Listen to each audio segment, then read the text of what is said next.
Hello everyone, good morning. Welcome to my new blog. आप सभी का स्वागत है मेरे इस नए ब्लॉग में।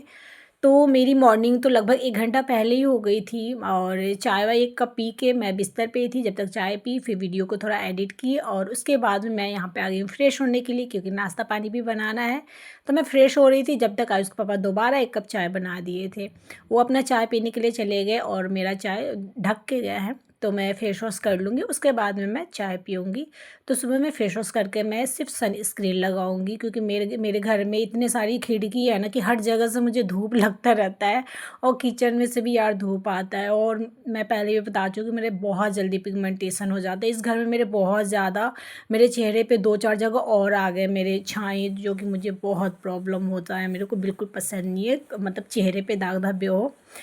तो यहाँ पे मैं दोनों को डांट रही हूँ, क्योंकि यार मैं जो मोबाइल बनवाई थी ना, मोबाइल बहुत अच्छा था, बहुत अच्छा से काम कर रहा था, लेकिन मेरे इन दोनों बच्चों की वजह से ना इस प्रॉब्लम को मुझे ना आज झेलना पड़ रहा है। ठीक है। आप भैया को बोलिए ना चावल निकाल के खा लो भैया। कुछ है नहीं बोलो आप तो करने बैठ जाओ। जा रहे कुरकुरे लेके आते हैं ऐसा वाला सीन है। फिर आप बोलिए जाओ टमाटर काटो मेरे को। चलो खा ले लो भैया। मतलब मैं सिर्फ तुम्हारे लिए खाना खाना तक ही सीमित हूँ। मेरी जरूरत सिर्फ खाना तक है। मेरी जरूरत इसकी सिर्फ खाना तक है कि अगर ऐसा हो गया तो मम्मी खाना नहीं देगी। कोई प्यार नहीं, कोई भाई। शाबाश। चलो मम्मी को दे देते कोई नहीं, कोई करना भी ले लिया करूँगा। नहीं समाज सेवा नहीं करना। नहीं नाम दिया तू। पापा ऑफर अभी भी है ना? लाओ ना, पहले मिलेगा ना। पापा जान के लिए कि आएगा नहीं। तो चलिए बताती हूँ ओरिजिनल वॉइस में, आप लोगों को शायद समझ में नहीं आया होगा। तो मोबाइल जो है ना श्रेया के हाथ से ख़राब हो गई, यही पढ़ने के लिए ली थी, सर्च वर्च करने के लिए। और मोबाइल जो है ना ऑटोमेटिक जो है ना अपने आप वो बंद हो गया। डर के मारे इसकी तो हालत ख़राब थी, इसको लगा कि मम्मी मारेगी, लेकिन अब क्या ही मारूँ, बड़ी हो गई है। बस मैंने इतना कहा कि बस चैन मिल गया ना, पेट में मतलब शांति पड़ गई ना तुम्हारे मन कलेजा में, तुम दोनों को। क्योंकि जब से ये वाला मोबाइल जो बना हुआ था सैमसंग वाला, तब से ये दोनों ना पढ़ाई करने के लिए, व्हाट्सएप पे चैटिंग करने के लिए, कुछ भी ढूंढने के लिए, अलार्म के लिए, हर चीज़ के लिए इसी मोबाइल को लेके जा रहे थे। फाइनली ये लोग 1 हफ्ता भी नहीं हुआ, खा चबा के बैठ गए दोनों के दोनों। तो वही उसको लगा ना कि उसके हाथ से मोबाइल ख़राब हुआ तो उसको खाना नहीं मिलेगा। यानी आयुष के पसंद का मैं चावल फ्राई की थी और पराठा था, तो इसको लगा कि मम्मी मेरे लिए चटनी वटनी कुछ नहीं बनाएगी। तो उसको लगा कि ले अब मैं क्या खाऊंगी। तो मैं वही बोली, तुम्हें तुम्हारी सिर्फ तुम्हें खाने तक का ही ज़रूरत है। और और ये भी बात वो बोल रही थी कि कोई नहीं, मेरा मोबाइल आएगा तो आप ले लीजिएगा। तो इसके पापा ने बोला है, इसका मोबाइल बीच में बिल्कुल चार्ज नहीं हो रहा था श्रेया का, तो इसके पापा ने बोला था कि 99% लाओगे तो तुम्हारे लिए मैं मोबाइल खरीदूँगा 5G का। तो वही कह रही कि कोई नहीं मम्मी, मेरा मोबाइल खरीद आएगा तो आप यूज़ कर लेना।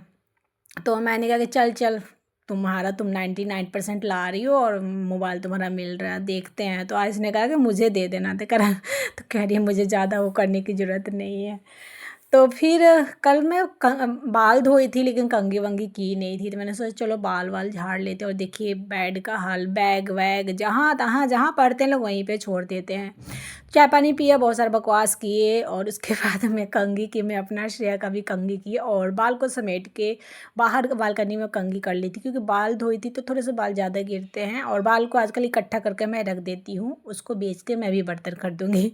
आज से पहले अभी 2-3 महीना से मैं जुटा रही हूँ, वरना मैं पहले फेंक देती थी। मैं सोची चलो यार, सबको इतने सारे बर्तन खरीद रहे हैं स्टील का, हम भी खरीद लेंगे। बाल को वैसे ही बाल इतने झड़ रहे हैं, बाल को बड़ा करने में, हल्दी रखने में पैसे भी तो लगता है ना, शैम्पू है, तेल है, तो चलो उसको यूटिलाइज़ कर ले रहे हैं, झड़ रहा है तो। मग को रात को इसको लाए थे बहुत सारा, रात को मैं श्रेया से छिलवा ली थी, क्योंकि फिर गलने लग जाता है और हम दोनों को मग को बहुत पसंद है। तो सुबह सुबह मैं अपने मुंह में मग को डाल ली। और आज उसके पापा को ड्यूटी जाना है, तो पनीर की सब्जी रात का बचा हुआ है और यहाँ पे मैं रोटी बना दूँगी। वैसे वो अपना ड्राई फ्रूट्स, वो क्या बोलते हैं, मूंग का नाश्ता वास्ता कर रहे हैं। बच्चों का छुट्टी है, एग्ज़ाम की तैयारी करने के लिए। आयुष तो पढ़ने के लिए बैठ गया, श्रेया का ड्रामा चल रहा है। तो यहाँ पे ये पानी वानी भर रही है, मैं उनके लिए नाश्ता वास्ता बना देती हूँ। और उसके बाद में ना मैं सारा रोटी अभी बना लूँगी, तो रोटी सब्जी रह, क्योंकि सब्जी एक्स्ट्रा है तो दोपहर में भी हो जाएगा। और कुछ अच्छा सब्जी ये लोग का पसंद का बनाइएगा, तो सुबह दोपहर रात तीनों टाइम वो खा सकते हैं, ये लोग बोर नहीं होंगे। लेकिन अगर नॉर्मल हरी सब्जी कोई बना दीजिए तो एक टाइम वो खिलाने में भी मेरी हालत ख़राब हो जाती है, ये लोग खाना ही नहीं खाते हैं। तो खैर आयुष बोला मम्मी मैं अभी तुरंत खाना खाऊंगा, तो मैं दे दी, वो अपना खाना वाना खा रहा है। और यहाँ पे फिर मैं आ गई हूँ किचन साफ़ करने के लिए, सारा रोटी बनाने के बाद में। तो दोपहर में मुझे खाने बनाने की बिल्कुल ज़रूरत नहीं है, लेकिन हाँ बच्चों का छुट्टी है और एग्ज़ाम चल रहा था, बीच बीच में मुझे इन लोगों को देखने के लिए जाना पड़ता है कि पढ़ रहे हैं या खेल रहे हैं। खास करके आयुष पढ़ता है खेलता है, पढ़ता है खेलता है, उसको तो बीच बीच में 10 बार मुझे जाना पड़ता है। एग्ज़ाम ये लोग का होता है, टेंशन मुझे इतना होता है ना कि मैं क्या ही कहूँ। छोटे थे तब भी मेरे को बहुत टेंशन होता था इन लोगों को, क्योंकि उस समय तो मैं खुद पढ़ाती थी। 5th क्लास तक तो मैंने ही पढ़ाए हैं आयुष को, लेकिन 5th के बाद मैंने छोड़ दिए थे पढ़ाना, और उसके बाद यूट्यूब पे भी आ गई थी और ट्यूशन पकड़ा दी थी 5th के बाद। तो उतना नहीं, लेकिन हाँ बीच बीच में देखने जाती हूँ क्या कैसे पढ़ रहे नहीं पढ़ रहे, या कुछ प्रॉब्लम होता है तो पूछ लेते हैं। मैथ का नहीं, मैथ के अलावा मैं बता देती हूँ, मैथ तो आज बिल्कुल ही मैं भूल गई, मैथ का तो मुझे बिल्कुल याद व्याद नहीं है। तो खैर मैं ये लोग का एग्ज़ाम चल रहा है, और बस एग्ज़ाम ख़त्म हो जाए मन मेरा भी हल्का हो जाएगा। ये लोग का तो चलो लोड ख़त्म हो ही जाएगा। और उसके बाद में मैं यहाँ पे किचन से क्लीन कर ली, बर्तन तो धो ली हूँ, और जो है ना बेसिन वेसिन जो है ना सिंक विंक सबको मैंने धो धा लिए हैं, सारा कंप्लीट यहाँ पे हो गया है मेरा। और उसके बाद में चलेंगे जो बेसिक काम करने हैं, यानी कि बिस्तर विस्तर जो है ना वो मुझे अभी करने हैं। तो मैं रोटी वोटी बनाने के बाद मैं सीधे किचन विचन भी साफ़ करने लगी थी। चलो साफ़ कर लेते हैं, क्योंकि सब्जी वब्जी तो बनाई नहीं थी तो ज़्यादा गंदा हुआ नहीं था। रोटी बना था तो बस वही आटा वाटा जो है ना चारों तरफ फैल जाता है। तो बस किचन को एकदम चकचका दिया किचन तो ऐसा साफ़ करती हूँ कि दोबारा इसमें खाना ही नहीं बनेगा। लेकिन सच बताओ किचन साफ़ कर लीजिएगा, फिर बाद में किचन में आइएगा कुछ गिरता है तो कलेजा निकल जाता है कि अरे बाप रे कितना मेहनत से किचन साफ़ की, फिर गंदा हो गया। पर क्या कर सकते हैं, किचन और घर तो लगता साफ़ सफाई होता ही है गंदा होने के लिए।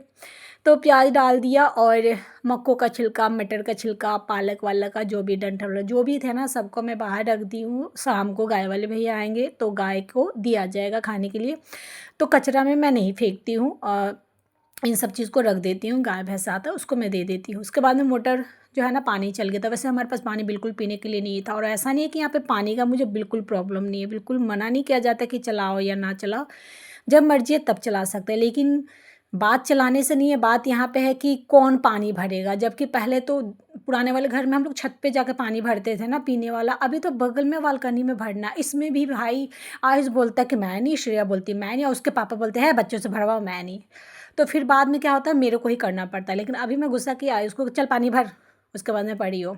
तो वो पानी भर रहा है, फिर भी कह रहा था कि मम्मी बउआ को बोलो मैं भर रहा हूँ, वो ले जाकर घर में रख रही। मैंने कहा नहीं ये बिस्तर करेगी, लेकिन ये कह रही है मम्मी बिस्तर मेरे साथ मिल के करवाइए, मेरा एग्ज़ाम चल रहा है ना मम्मी, मैं पढ़ूंगी नहीं, आप मुझसे काम करवाइएगा। बकवास करती रहती है, कितना पढ़ती हो तो मुझे भी पता, लेकिन काम करने के लिए कह दीजिए ना, पढ़ाई की और एग्ज़ाम की ये लोग को याद आ जाता है।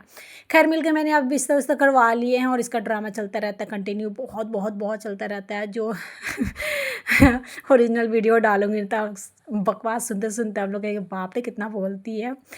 तो बिस्तर तो कर लिया। उसके बाद में ये कपड़े हैं, जो कि कपड़े मुझे फोल्ड करने हैं। वैसे ज़्यादा कपड़े फोल्ड नहीं करने हैं, क्योंकि बहुत सारे कपड़े जो है ना आयरन करने हैं। तो श्रेया को दे दी कि जाओ गोदरेज में ठुस दो इसको क्योंकि पहले से ही बहुत सारे कपड़े ठुसे हुए हैं, जो कि सब इसके पापा के ही हैं। पूरी ठंडी निकल गया यार, एक बार भी इस बार आयरन नहीं किया मैंने नालायक हो गई हूँ मैं तो आयरन करने का मन नहीं करता यार। अब मैं सोच रही हूँ ना आयरन एक दिन बैठ के कर लेती हूँ, क्योंकि बहुत सारा आयुष के पापा का कपड़ा है, और हमारा भी कपड़ा फिलहाल हो गया आयरन करने के लिए, क्योंकि गर्मी में तो बिल्कुल ही मन नहीं करेगा रे बाबा।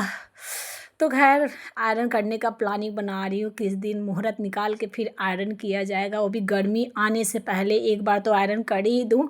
ठंडी में ज़रूरत नहीं पड़ता ना आयरन का, क्योंकि अंदर आयुष के पापा कुछ भी पहन लेते, ऊपर से जैकेट डाल लेते, मतलब बिना आयरन के भी शर्ट पहन लेते, जैकेट डाल लेते, चल जाता है। लेकिन फिर भी बहुत सारे कपड़े फिर भी आयरन करने के लिए है। तो चलिए आज का ब्लॉग मैं यहीं पे समाप्त करूँगी। इसके आगे का पार्ट अगले न्यू ब्लॉग में कैसा लगा ज़रूर बताइएगा। मिलते अगले न्यू ब्लॉग के साथ। Thank you for watching.